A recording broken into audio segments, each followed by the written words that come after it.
double-digit deaths on local roads this week. Our top story is a sobering look at dangerous driving here in Las Vegas. The carnage started Saturday with a crash that killed 9 people, and the death toll kept rising from there. 13 Chief Investigator Darcy Spears exposes a dangerous combination of more deaths and fewer state troopers.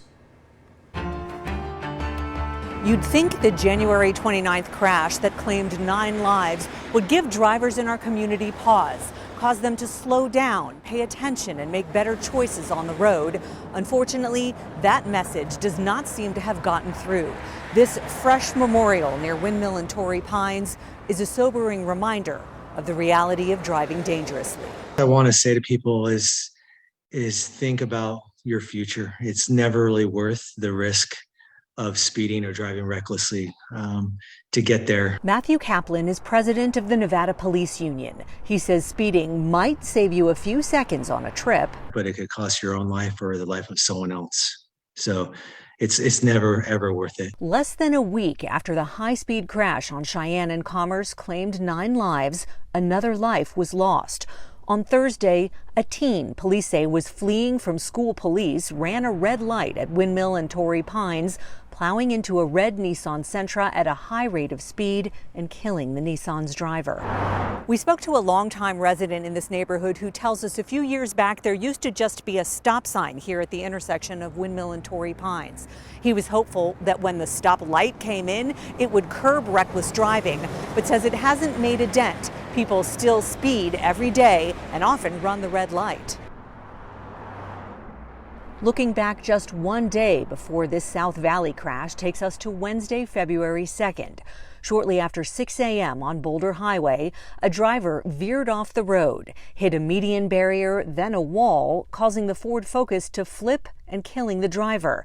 A passenger suffered serious injuries. As we've reported, last year was one of the deadliest on Nevada roads, with more than 380 people killed. That deadly trend is national. Federal data shows increased auto-related fatalities since the pandemic's onset. Fewer people on the roads meant more room to drive faster, way too fast.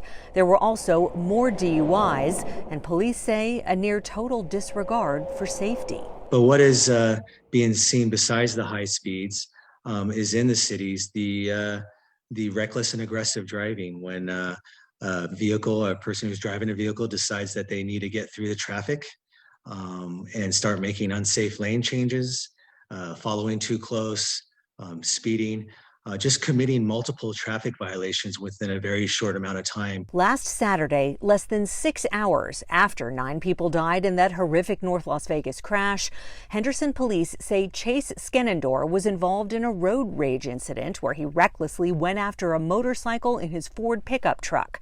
That was on Green Valley and Wigwam. He collided with a white Jeep. According to police, Skenendor appeared heavily inebriated, had trouble keeping his eyes open, and when told to walk to a police car, he had difficulty distinguishing the patrol vehicle with red and blue emergency lights from the white Jeep that was involved. Police add Skenendor spit in an officer's face after he was taken into custody. Kaplan says the speeders they catch are just a fraction of the violators on our roads.